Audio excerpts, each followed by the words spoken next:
જય શ્રી કૃષ્ણ, રાધે રાધે. મિત્રો, આપણે 14મા શ્લોકમાં જોયું કે ભગવાનનું અદ્ભુત સ્વરૂપ જોઈ, વિશ્વરૂપ દર્શન કરી અને અર્જુન એકદમ વિસ્મયાવિષ્ટ હોય એવો શબ્દ વાપર્યો, એકદમ વિસ્મયમાં પડી ગયા છે. બીજું, રષ્ટ્ર રોમા ધનંજય, એકદમ રોમાંચથી પુલકિત થઈ ગયા છે. અર્જુનને એમ થાય છે કે મારી દરેક વાત બીજા અધ્યાયથી ચાલુ કરીને જેટલા પ્રશ્નો પૂછ્યા, જે કાંઈ વાત કરી, એ બધી જ બાબતમાં ભગવાન આવી રીતે બહુ સરળતાથી જવાબ, અને છેલ્લે ભગવાન પાસે એમણે ઈચ્છા વ્યક્ત કરી કે મને વિશ્વરૂપ દર્શન કરવાની છે. ભગવાને એ પણ કરાવ્યું, એટલે હર્ષ પુલકિત. હવે અર્જુન એમ થાય, હું શું કરું, શું આપું? એટલે પ્રણમ્ય શીર્ષા કૃતાંજલિ, બંને હાથ જોડી મસ્તકથી પ્રણામ કરી અને અભાષત એટલે સ્તુતિ કરવા લાગ્યા. અને હવે અર્જુન ભગવાનને શું કહે છે, શું સ્તુતિ કરે છે? અર્જુન ઉવાચ, અર્જુને કહ્યું.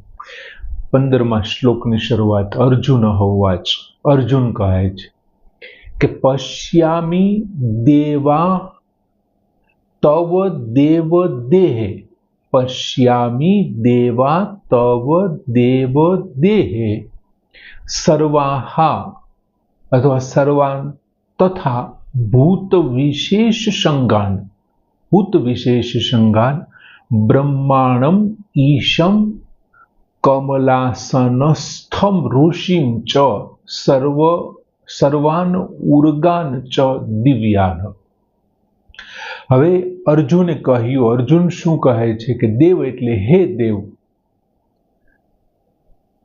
હું શબ્દ આપણે પશ્યામી શબ્દ છે એટલા માટે હું, પછી તવ એટલે આપના, તમારા, દેહે એટલે શ્રી વિગ્રહમાં, શરીરમાં, હે દેવ તવ દેહે, આપના શ્રી વિગ્રહમાં, તમારા શરીરમાં. તમારા શરીરમાં શું?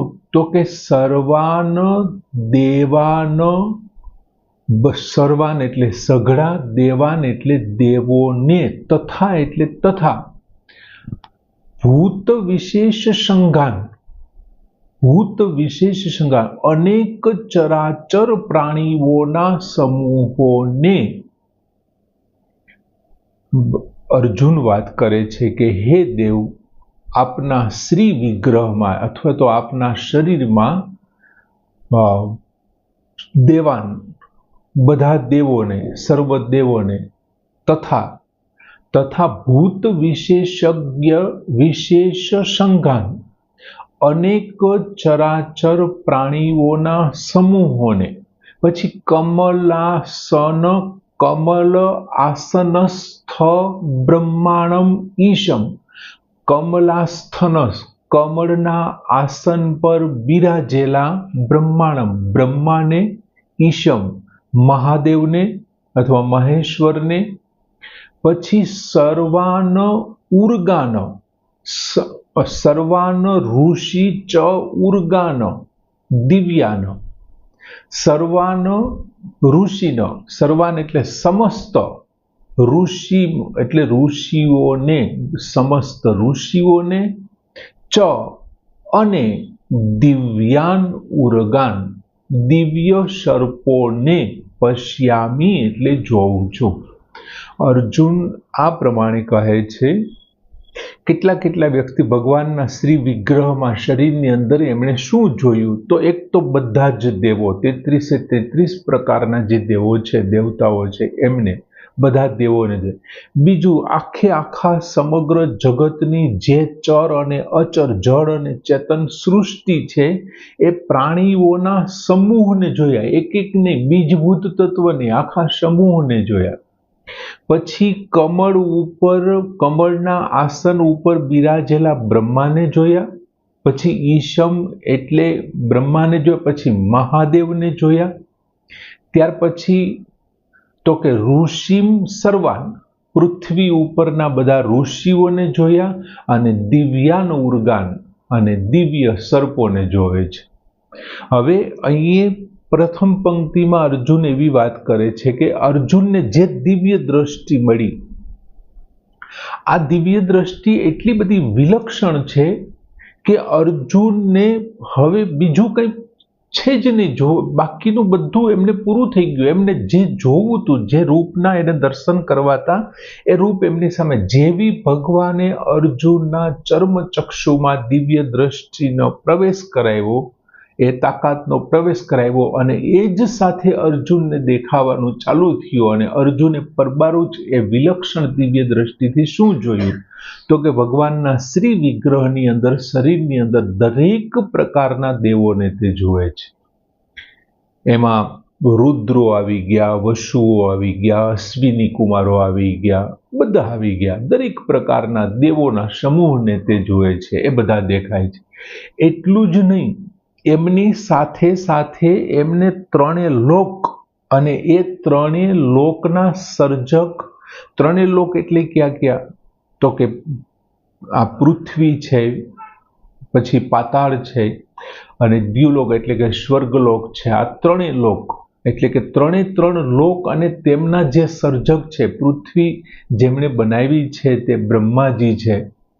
પછી જે એમનું સર્જન પાલન પોષણ કરે છે ભગવાન વિષ્ણુ છે. અને જે એમના સંહારક છે એવા ભગવાન શિવ, મહાદેવ, આ બધાને તેઓ જોવે છે. વિષ્ણુને પણ જોવે, એમના રચયિતા દેખાય છે, એમના પાલક દેખાય છે, અને એમના સંહારક પણ દેખાય છે. તેથી અર્જુને ઉપર પ્રમાણેનું વર્ણન કર્યું કે મને દેવો દેખાય છે, અને આ ઉપરાંત ચરાચર સૃષ્ટિ દેખાય છે, કમળના આસન ઉપર બિરાજેલા બ્રહ્માજી દેખાય છે. હવે તમે વિચાર કરો, કમળના આસન ઉપર બિરાજેલા બ્રહ્માજી દેખાતા હોય તો કમળ જેના ઉપર આધારે ટકી રહેલું છે એ કમળની દાંડલી પણ દેખાણી હશે. અને એ દાંડલી ક્યાંથી આવે છે? એ ભગવાન વિષ્ણુ પદ્મનાભ જેને આપણે કહીએ છીએ, એમના પણ અર્જુને દર્શન કર્યા હશે. હવે બ્રહ્માણમ ઈશ કમલ આસનસ્થમ, અર્જુન કમળ ઉપર બેઠેલા બ્રહ્માને જોવે છે, તો કમળના આધારરૂપ એવા ભગવાન વિષ્ણુને પણ તેઓ જોવે છે. અને વિષ્ણુને જોવે છે એમની સાથે, અને એ જ્યારે વિષ્ણુને જોયા હશે, કમળની દાંડીથી આમ નીચે નજર ગઈ હશે, ભગવાન વિષ્ણુ શેષ શૈયા ઉપર પોતે ઓઢેલા છે, અને એવું જોયું હશે એમણે. હવે એમની સાથે સાથે મહાદેવને જોયા હશે. તો મહાદેવને જોયા હોય તો હિમાલય જોયો હશે. બીજું, હિમાલયમાં મહાદેવનું જે નિવાસ સ્થાન છે તે કૈલાસ પર્વત દેખાણો હશે. કોઈ વૃક્ષના, ઘટાટોપ વૃક્ષની નીચે બેઠેલા, પદ્માસન વાળીને બેઠેલા ભગવાન શિવને અર્જુને જોયા છે. પછી અર્જુન એવું કહે છે કે સર્વાન ઋષિમ. આ ઉપરાંત અર્જુને એ પણ કીધું, ભૂત વિશેષ સંઘાન, દરેક ચરાચર, પશુ પક્ષી, આ તે જે કાંઈ ચર અને અચર, જળ અને સ્થાવર, જે કાંઈ સ્થાવર ને જંગમ સૃષ્ટિ છે, એ બધી એમને એના શ્રી નિગ્રહમાં, ભગવાનના શ્રી નિગ્રહમાં દેખાય છે. હવે બીજું કે અર્જુને એવું કીધું કે ઋષિમ સર્વાન, પૃથ્વી ઉપરના બધા ઋષિઓ, અને દિવ્યાન ઉર્ગાન, પૃથ્વી ઉપરના જેટલા ઋષિઓ છે તે. અને ત્યાર પછી શું થયું? તો કે ઉર્ગાન દિવ્યાનો એટલે કે દિવ્ય સર્પો. તો દિવ્ય સર્પો કઈ જગ્યાએ નિવાસ કરે છે? તો કે એ તો પાતાળમાં છે. તો અર્જુનને દેવો દેખાણા, એનો અર્થ એવો કે સ્વર્ગ દેખાણું. પછી અર્જુનને ચરાચર સૃષ્ટિ એટલે કે એમને આ મૃત્યુલોક પણ દેખાણું, એમના ઉપર જે કાંઈ છે જળ અને ચેતન તે. પછી દિવ્ય સર્પો દેખાણા, એનો અર્થ એવો કે પાતાળ. આમ ત્રણ લોકને અર્જુને જોયા. બીજું, એ અલગ નથી દેખાતા, ત્યાં એક જ જગ્યાએ વિભાજિત થયેલા છે. ભગવાને વાત કરી હતી, વિભાગ સહિત દેખાય છે. આનાથી સિદ્ધ થાય છે કે ત્રણેય લોક અર્જુનને અલગ નથી, પણ વિભાગ સહિત એક સાથે દેખાય છે, અને એક જ જગ્યાએ દેખાય છે. પ્રવિભક્તમ અનેકધા. ત્યારબાદ બ્રહ્મલોકમાં કૈલાસ લોક હોય કે વૈકુંઠ લોક હોય, બ્રહ્મલોક હોય તો બ્રહ્માજી છે, વૈકુંઠ લોક હોય તો ભગવાન વિષ્ણુ છે, અને કૈલાસ લોક હોય તો ભગવાન શિવ છે. હવે આ ત્રણે ત્રણ એમને દેખાય છે. હવે આપણે 11મા અધ્યાયના 7મા શ્લોકમાં ભગવાને પોતે કીધું હતું કે ઈહ એકસ્થમ જગત કૃત્સ્નમ પશ્ય અદ્ય ચચરાચરમ, આ એક જ જગ્યાએ તું સમગ્ર ચચરાચર આ સમગ્ર સૃષ્ટિ કૃત્સ્નમ જગત, આખા જગતને તું જો આ એક જ જગ્યા ઉપર. આ ઉપરાંત સંજયે પણ શું કીધું હતું તો કે 11મા અધ્યાયના 13મા શ્લોકમાં સંજયે પણ એ જ વાત કરી હતી કે તત્ર એકસ્થમ જગત કૃત્સ્નમ પ્રવિભક્તમ અનેકધા, અનેક પ્રકારે વિભાજિત થયેલા સમગ્ર જગતને તત્ર એકસ્થમ, ત્યાં એક જ જગ્યા ઉપર, એક જ ભગવાનના શરીરની અંદર કોઈ એક જ જગ્યા. હવે જો ભગવાને એકસ્થ શબ્દ વાપર્યો, સંજયે એકસ્થ શબ્દ વાપર્યો, તો આ શ્લોકમાં અર્જુને કેમ એકસ્થ શબ્દ મને એક, તો કે અર્જુને જેવું ભગવાનનું વિશ્વરૂપ જોયું ને એ જ સાથે ત્યાં એમને વર્ણન કરવાનું ચાલુ કરી દીધું. જ્યાં જોયું ત્યાં વિશ્વરૂપ દેખાણું અને એમની સાથે જ એમણે સીધું વર્ણન કરવાનું ચાલુ કરી દીધું. એટલા માટે કદાચ અર્જુને એકસ્થ શબ્દનો. બીજું, હજી અર્જુન વિશ્વરૂપના દર્શન કરે છે. વિશ્વરૂપની સાથે એમના સારથી બનીને બેઠેલા ભગવાન કૃષ્ણના દર્શન નથી કરતા, એ વિશ્વરૂપ જુએ છે, કૃષ્ણને નથી જોઈ શકતા. એમ સરસ મજાનો શ્લોક કે પશ્યામિ દેવાહ દેવ તવ દેવ દેહે સર્વાન તથા ભૂત વિશેષ સંગાન બ્રહ્માણમ ઈશમ કમલ આસનસ્થમ ઋષિમ ચ સર્વાન ઉર્ગાન ચ દિવ્યાને પૂર્ણ કરી. જય શ્રી કૃષ્ણ.